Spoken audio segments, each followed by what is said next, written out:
All right, guys. So I've got a very interesting guy called Dion.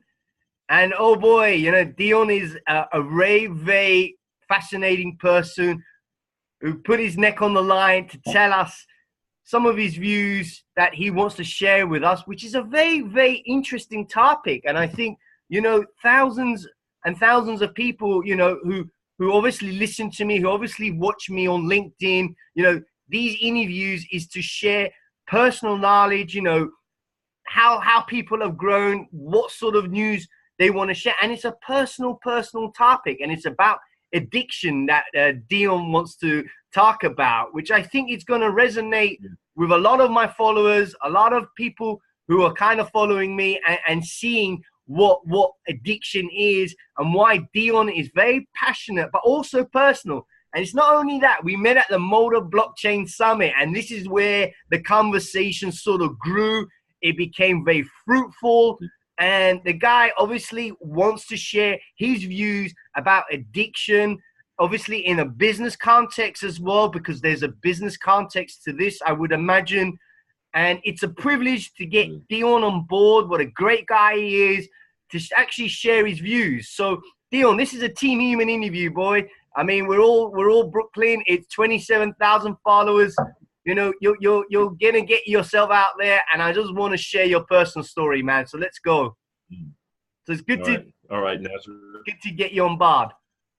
Right, I'm glad to be here, and thank you for the opportunity to be human. Right, we sit this out of a context of business, and one thing that I've learned in my journey is we forgot what it is to be human. We forgot what it is to be connected, connected to this planet.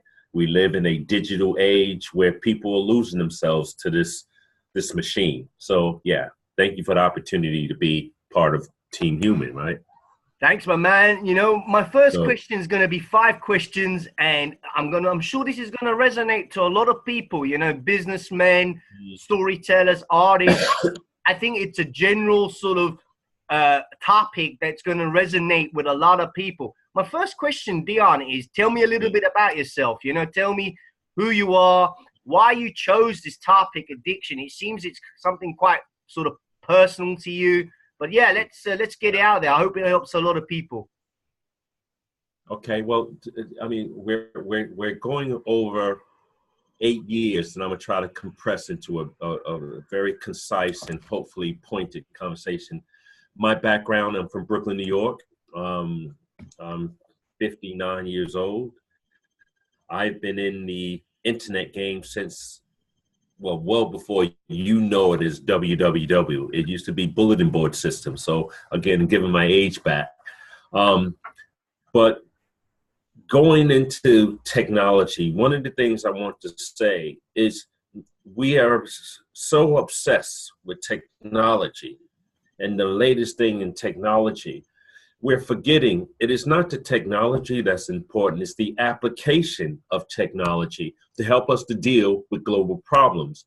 And sometimes we forget that. When the web started, the very first thing about this amazing thing, I mean, some of your viewers may know, some may not, it's the matrix.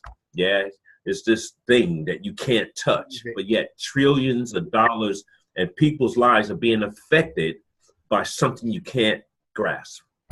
Right from the beginning, they've been asking the question, how do you create a link between the physical and virtual space? Yeah, I met you in Malta. That was our first interaction. That was the physical space. I walked up, we shook hands, we sat down in a chair, and we talked. Ever since this thing called the web has come, people think they're connected, but are they really? Are they really? When you're talking on your mobile phone to a friend, the truth of the matter is you're talking to a piece of glass. Where's the real connection? We're losing that on the web. It used to be that you sat like what we did and we chatted. It was human. We were planted on the ground. How do you create this link? And I've been following and pursuing that key question for over 20 odd years. There's only been one piece of technology that's actually created that bridge, and that's virtual world technologies, going back to Second Life. the ability of taking the user and turning them into a character, an avatar, and then putting them on top of a virtual environment that they can walk around. I'm not talking about VR. I'm talking the ability of taking a mouse and a cursor, and you move your cursor, click, click, click. That is your current interaction with the web. Yeah? Mouse, click, click, click. But what if, instead of using your mouth and click, click, you can move through space? Yeah? As an avatar. That technology changes everything. And Second Life, when it came out, it was amazing. It had hundreds of millions of active users. Unfortunately, with any technology, the real truth is an element creeped into Second Life, which caused a big chunk of its demise. And unfortunately, pedophilia crept in, the ability to take an avatar and create something. And then there will be that element of society that will abuse that. And that's what happened, a large part to that. But the technology is a powerful. So to bring it down, I've been working on a project called Visit 3D Vegas. There was a film by Kevin Costner called Field of Dreams, where this guy cuts an entire cornfield down and builds a baseball diamond in the middle of prime corn country.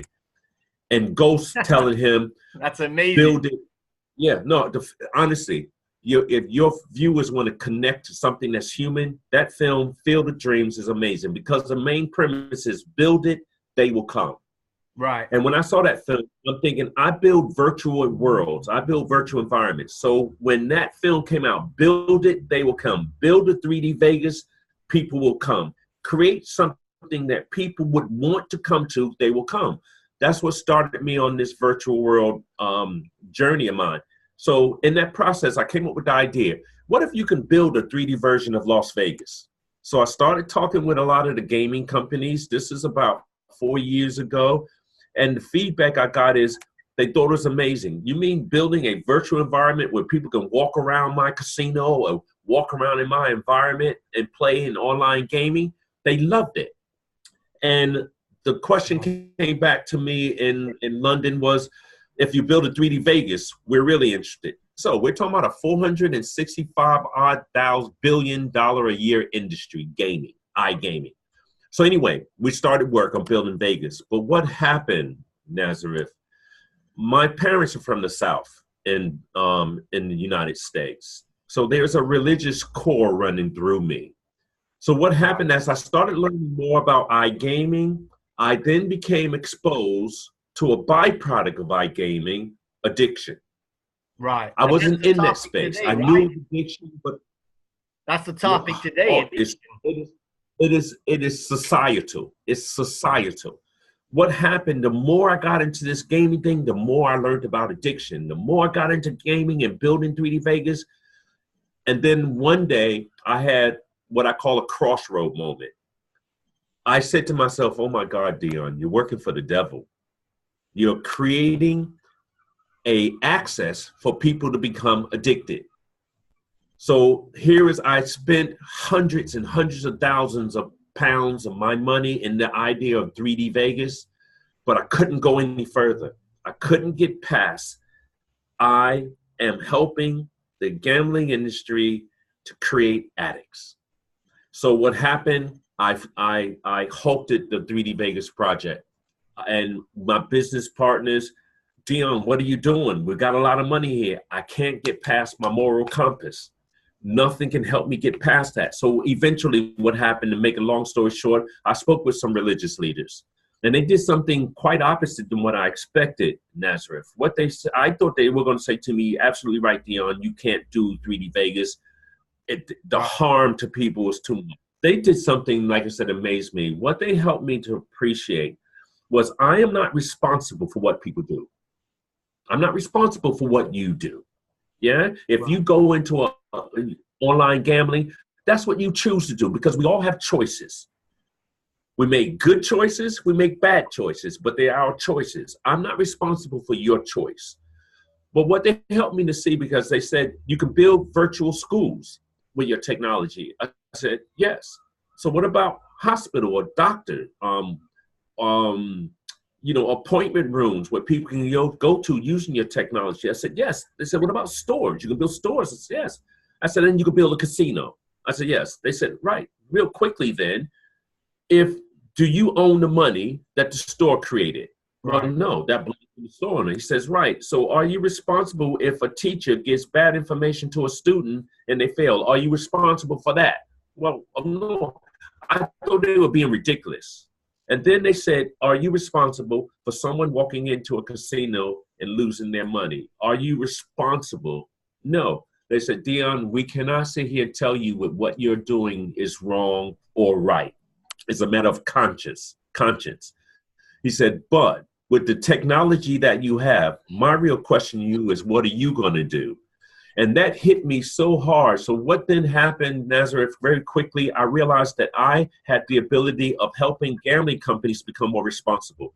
So I had the idea, if I can build virtual environments, then that means I can build something that can heal people. Now, let me go back to this thing, addiction. What if everything that you have been told about addiction was wrong?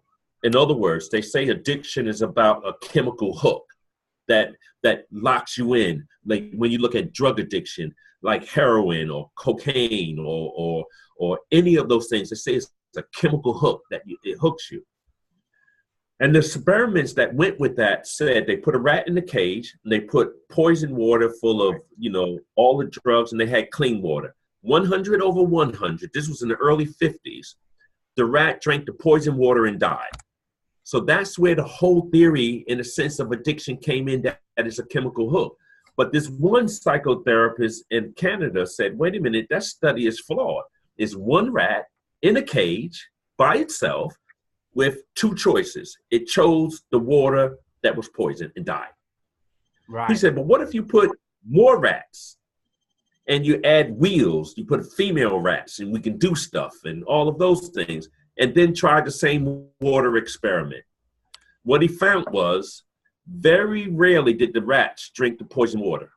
Right. So therefore, his theory, addiction is about your environment, not the chemical hook. If you look at addiction, normally it's connected with something else. If you gamble, you either smoke or you drink, or if you gamble, there's some family things going on. So his research for 30-odd years was around environment. Vietnam War. Why did people take heroin?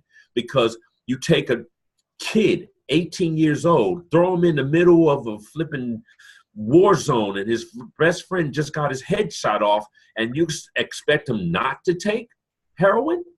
Right. How do you cope with that? But they said that all of those people go back to America and they'd be zombies and our economy will fall down. What they found was, as soon as those people went back to their family environments, those things they were familiar with, they stopped the addiction. Because I'm now around my wife. I'm now around my children. I'm around my social structure. And it's not appropriate for me to be like that. So what happened was he couldn't get the approval to create addicts to prove his theory. Right. So his theory stopped. How did I come into this, Nazareth? Is I built virtual environments. So I took up his mantle. So what we've done is we built a virtual 3D environment for the identification, management, and treatment of addiction. By converting you into an avatar, we're dropping you into a virtual environment of healing. It's got health professionals inside of that environment. We got information. So the big problem with addiction and why we can't deal with it, because we have stigmatized people. We have made them horrible people. They're not good employees. They're not good friends because they got addictions, whether it's drug, alcohol. So my question to you, Nazareth, is this. If you know my wife and you know my children, and I am spending 2,000 pounds a month on a gambling habit, let me ask you the question. Would I let you know, my best friend in the world, that I got a gambling addiction problem? No, because you know what you would do to me? Smack me upside my head and say, what the hell are you doing? You got a wife and kids. Come on, man. I know your kids. What are you doing? So what happens? I don't even tell my best friend I'm suffering. Why? Because I'm afraid. That's why we can't get a handle on addiction. no That's matter why what it's the first. addiction. That's why, I mean, just listening to you, right? We got like 2 or 3 questions to go through about this elements of addiction, about Yeah. what this interview is. There's a fine line between realism, it seems, and non-realism. So, how to be real Mm. and how not to be real. And Yes. your consciousness Yes. versus your unconsciousness. Would you agree? Yeah. Yeah, to a degree, because what happens, a lot of people look at addicts, right? And you said about personal, is very personal to me because unfortunately I lost my father, who was my hero. My dad was my hero. I lost him to crack addiction. Right. And the fundamental element of that addiction, my father had 5 boys in Brooklyn, New York, during a time where it was tough. He was our hero. We played basketball, baseball in the streets. He had an accident where he lost his leg, in an accident that saving someone, but it got gangrene, and then he went into a coma for 3 years, and he was drip fed morphine for 3 years. He was already an addict, but yet he tried to fight that addiction, and in the end, crack was the substitute on the street, and he died. So what's happened, I told you about the Field of Dreams in that film with Kevin Costner, because why did I jump on addiction? I'm a businessman. 3D Vegas had the potential of multi-millions of pounds. Building a 3D version of Vegas, come on, 3D Vegas? But yet I was willing to shut it down over this thing I learned about addiction. So here's the thing, Nazareth. What's happened in that film, if you ever watch Field of Dreams, it says, build it, they will come. Right. There's a part in the films that says, build it, yeah, or ease their pain. And it was talking about these characters in the film. But take it me as a businessman, build it, they will come, a 3D version of Vegas, ease their pain, make it easier for walking through a virtual environment, easier for my laptop. I can create an avatar, dress myself, and immerse myself, ease the pain. And then came the next part of the film that I never saw, because the last time I saw it, I've seen this film maybe 20 times. The last time I watched it, I was crying profusely. I couldn't understand it. I'm in the middle of building this Habitat environment. I was crying my eyes out. I couldn't figure out, why the hell am I crying, man? I've seen this film so many times. But what I didn't see in that film is at the end of it, it said, build it, he will come. And then I finally made this connection. I thought, oh my God, I have no idea why I spent all of this money and stayed focused on Habitat.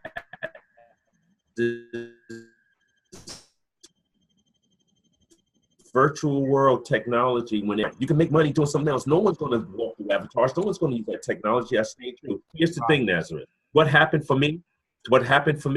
I realized that maybe this was what I was supposed to do. I lost my father to an addiction, and here it is. His son is now building a tool that will societally change our connection and relationship to addiction and treating addiction.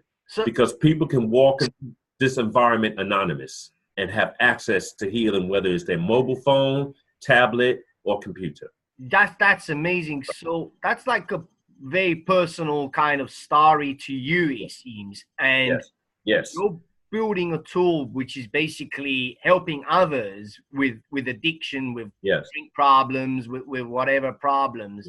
And you've got the crust of Vegas right around your back, saying that you can do great things, and you can help these guys, and it's amazing. And I'm sure the guys that are watching this video and kind of understanding, maybe a lot of businessmen out there have addiction problems, whether that's drinking. We all do. We all do, yeah.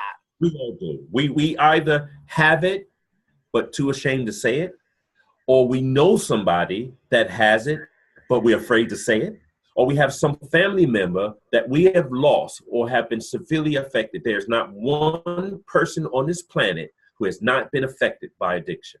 Why? My next question, Dion, is why are people afraid to say it? Why are people afraid to come out and tell their loved ones, their best friends, that they got this problem?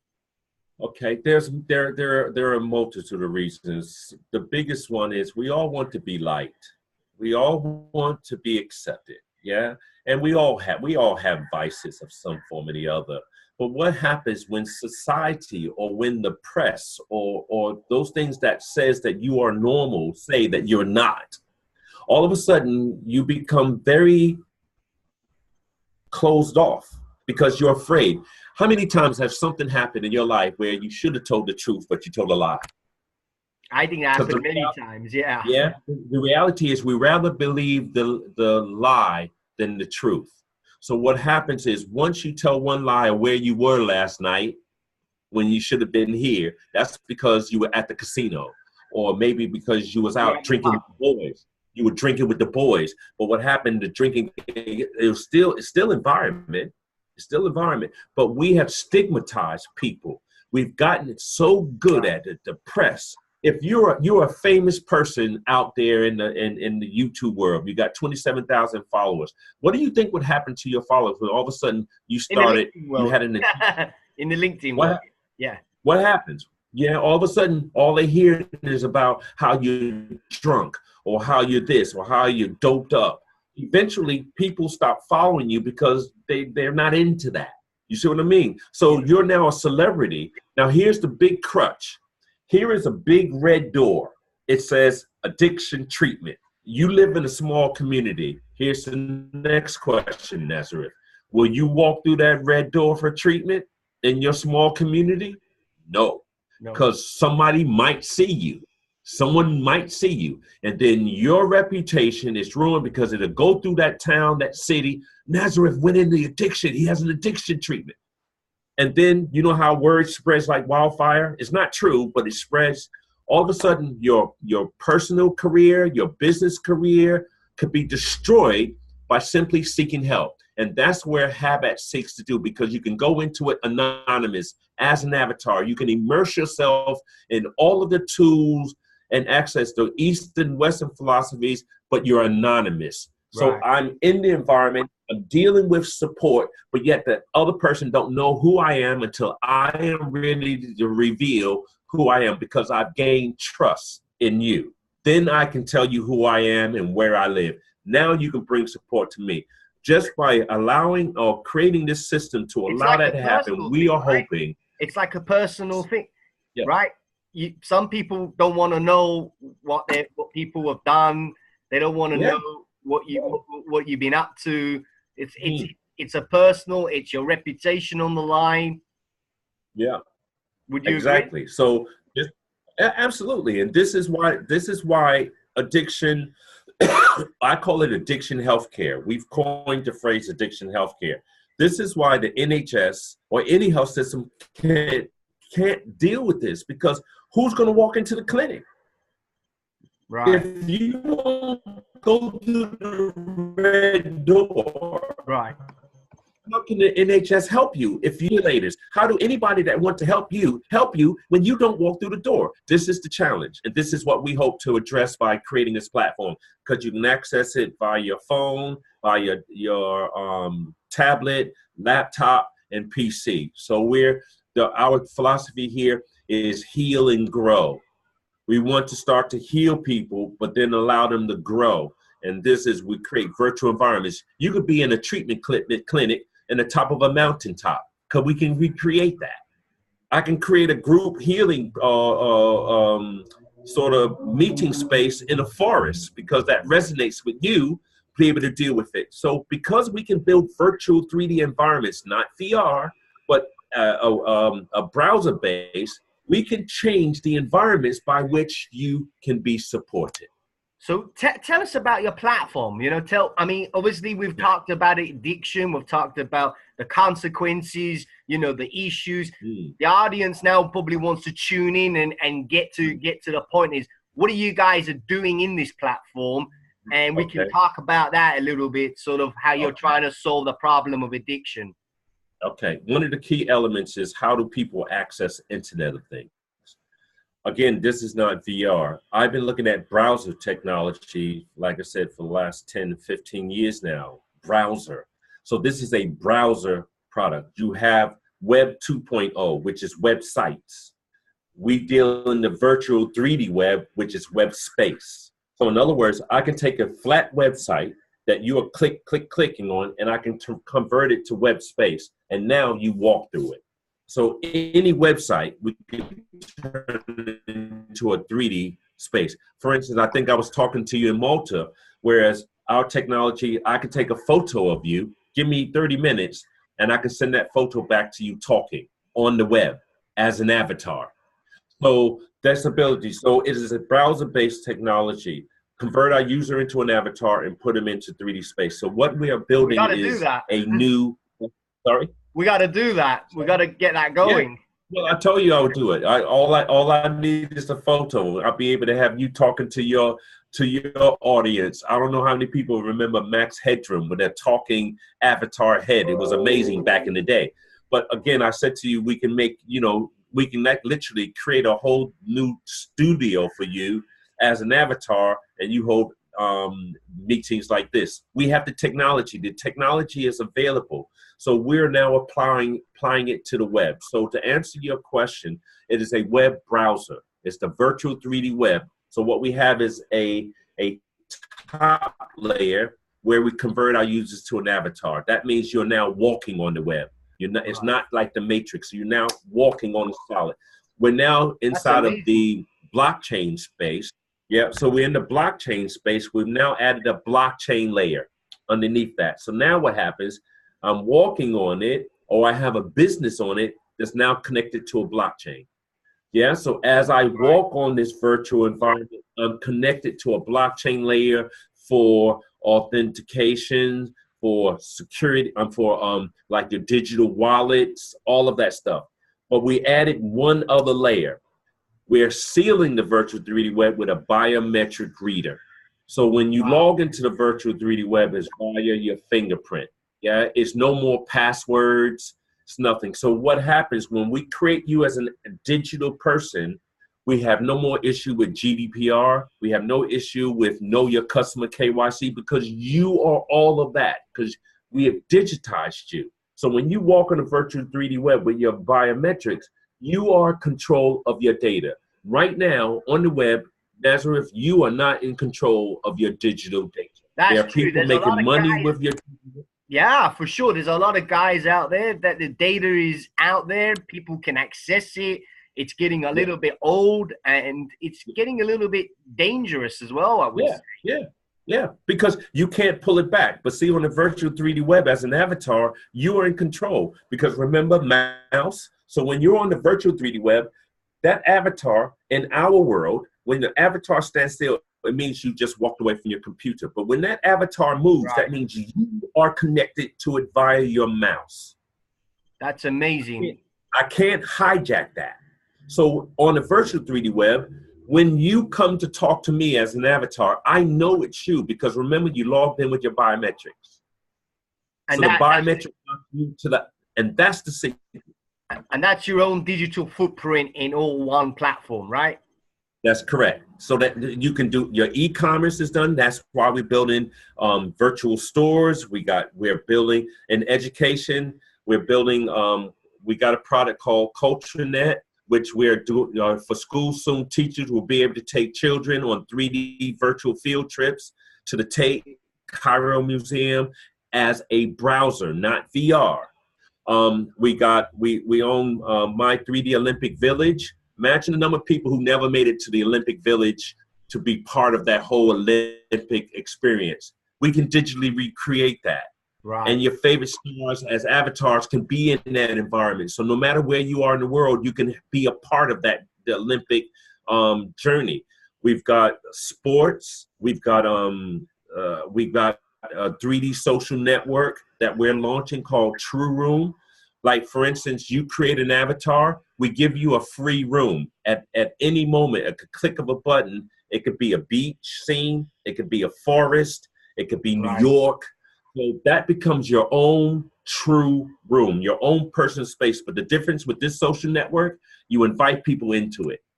That's amazing. So you create a community within your avatar. Yeah, your community around your avatar. The difference is your friends now here. You now can create that true relationship. That's why we call it True Room. TROOROOM. It's like true that. This That's is me. interesting. This is my private space, and I invite you in it. Just like I may be able to find you in True Room, but it doesn't mean I can come to your house. You know what I mean? You can meet me in Malta, and you can talk to me in Malta, but it doesn't necessarily mean you're going to invite me into your house. But That's if you invite me into your house, I then become a part of you. I can imagine me walking around. Oh, that's what he did when he was 5. Oh, shoot, I can find out who you are because it's personal. And you invite people into it. To me, that is a true social network. Connected people. We start communicating again digitally. We are recreating what we do in the physical world in that virtual space through the use of avatars. So that's our technology. That's amazing. So you're bringing things to reality, it seems, and you're connecting people through this digital avatar, which That's is basically getting people together. Why did you want to do this, and why was it linked to you talked about addiction? How can that solve that issue as well?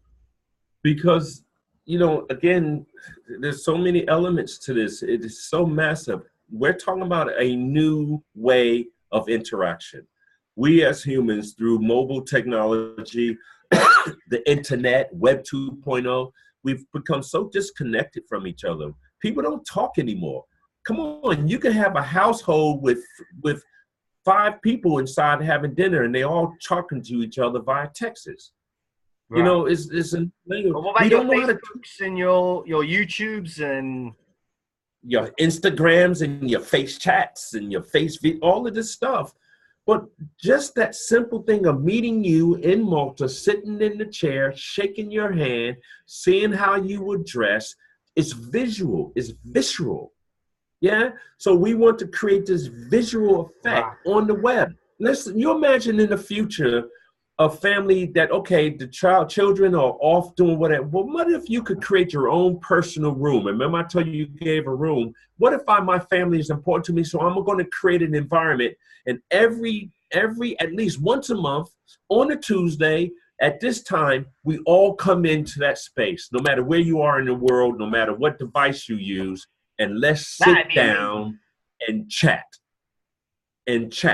Look what it can do for business. No more climate effect, because I can now hold virtual meetings. I can create a meeting room, and I can have 50 people from around the world as part of my company, and each one of them can create an avatar and walk into the corporate office and hold a meeting. It has its own voice over IP. Like I said, it has its own media board, so I can hold internal meetings.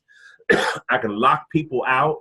It's a technology that will allow people to do what we do in the physical space, in the virtual space, as avatars. I chose this technology because I wanted to make a change. I feel that we are losing ourselves to communication. We're not really connecting, and that's another one of my reasons for this journey I've been on, looking at the virtual 3D web. And we've done that. Our company is called Creative 3D Web PLC. We are a public company on the Isle of Man. That's where our headquarters is based. We're now moving into Malta. We're moving into the US. We've been invited to US with our addiction project. You want to know, addiction is a global problem. It's societal. Right. And one of the other things, people think e-gaming is it. Look what's now happened. Oh my goodness. Look at our teens are addicted to all of these games, World of Warcraft, Doom, all of this stuff, that the World Health Organization has now classified it as a mental health condition. Think of that. Look at the implications. Big blow as well. This is massive, because now your child has been thrusted into the world of mental health. Right. And that because could link to addiction, like right? To your conversation, that could link to addiction, right? E-gaming, casino, gambling, and the games are so close. The addictive nature of these games are so close that now the children can identify, or teens can identify, which is gambling and which is playing a game. Right. It's so much so that iGaming addiction and gaming addiction are at the same level. Imagine that. That's mad. Online gambling is the same as me playing Minecraft. it has the same level as a mental health condition. We're talking, and this is not just in the UK. This is global. This Yeah, problem this is is a growing global because issue. of online gambling. It's a global issue. Everyone can go online and they can go and gamble, and you just need a passport. You need your debit card, and that's it, man. Or somebody else's debit card. Or somebody else's debit card for that matter. And I think, you know, the guys watching this video, you know, this is guys, you know, my audience, this is all about Dion sharing his views about addiction, about why it's so personal to him. And I'm hoping everyone's taken a leaf from Dion's book and learned exactly what he's trying to do, how he's trying to help the community. And it's a personal thing. Dion, like my final question, you know, like we've been talking a lot, and I think it's important to go into the issue and the problem. So what is a problem you want to solve? You know, every business context has to solve a problem, right? And you know that's the only way they're gonna succeed. What is the problem you want to solve, and how can you help others? Okay, the problem, if you go to, like I said, the company is called Creative 3D Web, and follow them, guys. Yeah, the tagline is the edge of freedom.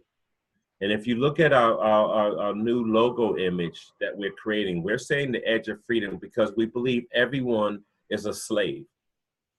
They're in a business context as well, would you say that in terms of businessmen? Because I want to link addiction and I understand that, but businessmen are people too. Right. Yeah. I'm a businessman, but I'm also a personal. I have 2 sons. I have nieces and nephews. I have, you know, I'm still a person.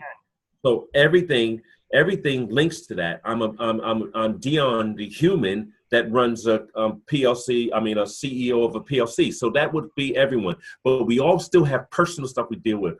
The reality for me, the edge of freedom is giving people access to a new tool to reconnect. So what the problem is our current interactions with the World Wide Web can no longer keep up with the new technologies out there that can make it more visceral. Yeah, you got Web 2.0. We're now getting to go to Web 3.0. Web 3.0 is about the computer predicting what you're going to do next. I'm not in control of that. I walk by a shop and wonder why I got 10 ads come on my phone about a place I just passed. Yeah. Come on.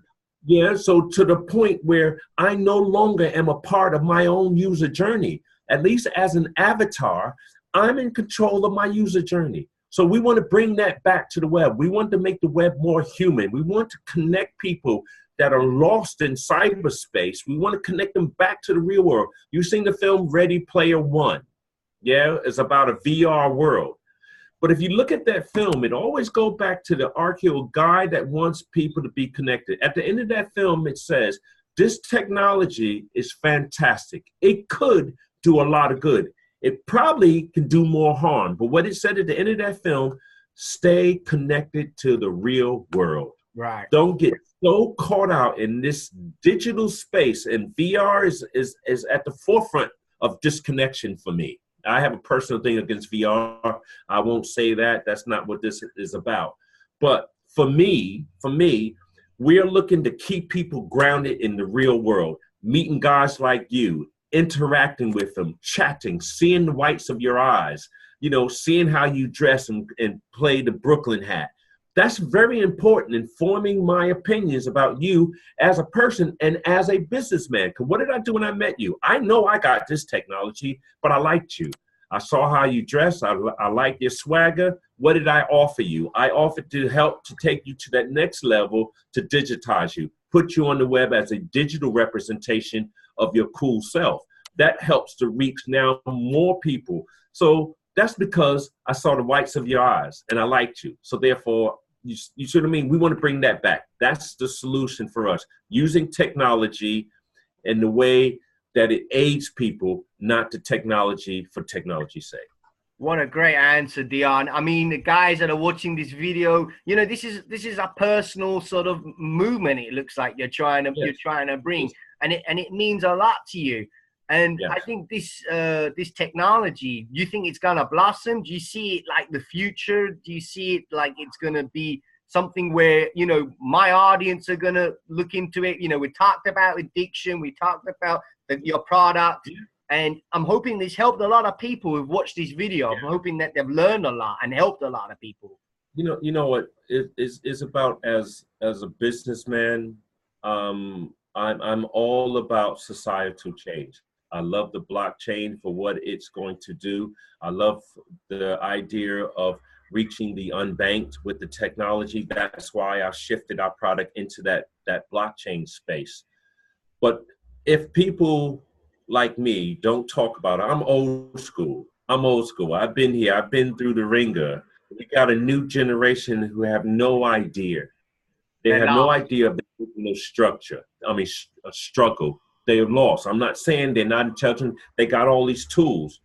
But again, they're caught into technology, not application. And they're disrespecting that older, that old school. Yeah. And for me, I am only imparting what I know. I believe what's happening is we're already in the digital revolution. There's no going back.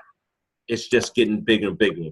So if you look at, we have Web 2.0, the virtual 3D web is here, which is what we're pushing with our ICO on creative3dweb.io. We're saying we're bringing a new level of browser interaction, which is 3D enabled. We're saying here, and then you have this world called VR. I believe there's going to be a shift later on down the road with VR when the lawsuits start happening, when people start realizing that the potential of addiction is way high in that VR space. It's huge. You think we got an addiction problem now, wait till VR really kicks in. So what we're trying to do is place the virtual 3D web as that net. We'll never go back down to the old way of serving the web. But this one, the virtual 3D web, is a browser. Right. It is a browser. I am looking at it. I use one example really quickly when I do talks, right? And you'll resonate with this. So, okay, I'm getting ready to take you to a VR journey, my friend. Okay, you got your glasses on. It's comfortable. I'm from Brooklyn. Yeah, you saying to yourself, what does Brooklyn got to do with it? Okay, let's find you a program, Nazareth. We're going to get something to really get you going. No, that's not him. Oh, this is good. Pop it in. You're in VR. Yeah? I just stole your TV. Wow. So think you're disconnected. Anytime you connect anything to your cerebral context or your whole focus is here. Out here, anything can happen because you're disconnected. Now let's put sound plus that. I invited my cousins over and we just stole everything out your house. Wow. Yeah. And that's what you do. Yeah, you're disconnected. So you're not connected. Now wait till the sex industry gets a hold of that. Right. Wait till these big clunky glasses get as cool as Morpheus glasses. And then wait till that, because the reality, Nazareth, we cannot, in the physical world, we cannot do the things that we can do in that virtual reality world. My wife will not be able to do the things that sex industry can create in that virtual world. So this is my Saturday night at home. I'm looking at my wife. I'm looking at VR. Wow. I'm looking at my wife. I'm looking at VR. And that's where addiction comes in, right? And that is the end of relationships as we know it, because I'd rather be in that virtual reality world where I can do anything. Because the real world is based off a real principle. That is another human being. I have to be considerate of certain restrictions of that human being. But isn't that what it is to be human? If I can be in an environment where I can do anything, there are no constraints. My body can wither away in this world because in the VR, I forgot to eat, or I forgot to go to the bathroom, or I forgot to do that interaction. This is the fear that I have for the future, but we're moving into the future. There's no stopping it. My mission with Creative 3D Web to at least create that middle ground is still a browser. I'm watching it on my laptop. I'm watching it on my phone. I can watch you steal my TV and say, look, put my TV back. I can see you. So anyway, I won't go too much, but so that's where we're looking to place the technology. We hope to give people a new tool, a new web-based tool that is more real to them and more visual to them for business, for personal enhancement and engagement. Like I said, there's so many uses of So the virtual 3D web. We're just putting. there you go. Yes. What a great interview, Dion, what a guy telling his views, it's a personal journey to him. It's personal. This is all personal. This ain't financial advice or, investment advice. This is just purely educational, personal interview. He talked about addiction, how the reality of our worlds are going to change. And he looks like he wants to give back to people and really help them. Would you agree before we finalize this interview? Yeah, I mean, I get a lot of people ask me the question, wait a minute, you started this journey building a 3D version of Las Vegas, 724 locations in the virtual world. Hold on a minute. Are you not helping addiction? So I'm getting the answers about my crossroad moment. So here's the thing. Is Vegas evil? Is Las Vegas evil? I would say. No, it's not. Of course, how can a place be evil? But what Las Vegas has realized is now they changed the image. Now it's the Vegas experience. Now you can bring your grandmother, your children, because it focuses on the entertainment. It's changed itself. Even a virtual 3D Vegas is not all about gambling. We've changed the structure. We are recreating that Vegas experience. But here's the kicker. We recognize that we have to deal with the problem of addiction first. We have a technology that can do that. So what happened? We've halted Vegas. We've halted production on Vegas, and we focus all of our resources on addiction. No one is in that space. No one has even come close to doing what we're doing with our brand called Habet, Habet. Check it out on the web. We've got a research document for Habet. If, like I said, you go to our ICO website, you can read all about our first use case. So we are taking our technology and making a difference. I challenge anyone to come to us and say, hold on a minute, you're making money from this. No, what we're doing is we're aiding the gaming industry to be able to have a solution for a problem that unfortunately didn't exist. We're now making the gaming companies responsible. We're making the regulators responsible. We're making the healthcare service responsible. And more important, Nazareth, we're making you responsible because we do not believe you're a victim. You chose to go to that gambling site. You chose to have 50 accounts. So we have to make you personally responsible, but we give you now the tools to deal with it because you're never going to heal addiction, Nazareth. Let's clear that. All you can do is help to create the resources to help people to manage the addiction. We are not going to heal. It's not like it's a disease that you can heal. You can't give me a shot. You can't give me a piece of medicine. And I think the guys watching this video, before we wrap this up is, this is a personal thing to a lot of people, and a lot of people are addicted in many, many different ways. We've all suffered from it in different ways. And I think, it's a very personal thing. So before I go is I hope people have learned of taking knowledge or education about addiction and about, the trends that are happening in society related to the web, related to the, what's going on with virtual reality and so forth. So Dion, privileged to interview. Was there anything finally you'd like to wrap this up and say something to my audience? Okay, what's going on is obviously I met you at a blockchain summit. It is this new technology out there. And yes, we're going through our ICO, our public sale opened yesterday. I'm excited. It's a new space for me. But as a company, we are not here because, I got to just disperse the myth. There's so many bad press about ICOs because there are a lot of scammers out there. Unfortunately, it's not the technology's fault. It's not the blockchain technology's fault. Let's separate. You got unscrupulous business people taking advantage of people that are looking for something to rise out of their current status quo. And that's what's sad. But there are also some good companies in that space that are trying to deliver something next level. We are one of those companies. I, as long as I'm CEO, this company's products will never be used for ill, not long as I sit in this seat. We have a mission. It's societal. So whether our ICO is successful or not, you will still have Habat inside of the second quarter of next year. It doesn't matter. So I want your audience and anyone else to know we're not out here for the quick scam stuff. We are PLC here on the island. I am the head of it. This is what I believe in. This is going to happen regardless of whether your users be involved in our ICO or not.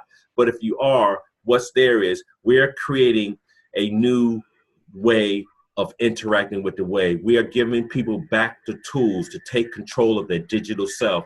We're giving people the security to surf this web safely, anonymously, if they want to be. And we're also giving the unbanked, that over 2 billion people out there, not that they're poor, but they just don't have access to payment systems and security systems and web systems that we can have. That's what the virtual 3D web, we are going to do. All under a regulatory framework, I take it as well. Absolutely, absolutely. Because we are Reg D. We have our Reg D in the United States with the Security Exchange Commission. We are regulated here in the Isle of Man, and everything connected with us is about doing it. Who says you can't make money doing it the right way? We are in the forefront of this space. We are firm about that. We've done all the right things before. We've taken 1 penny of investor money. We made sure we were regulatory right and proper.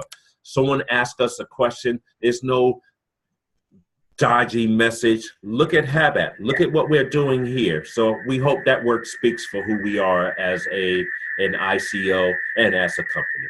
There you go, guys. You know, it's privileged to get Dion on board, you know, to get him on his interview, both from Brooklyn, you know, and it's important to share what he's got to say. I like the guy a lot. He comes across very transparent, and it's a privilege to share his story about what he's doing, you know, with his company and how he's also trying to help and support addiction.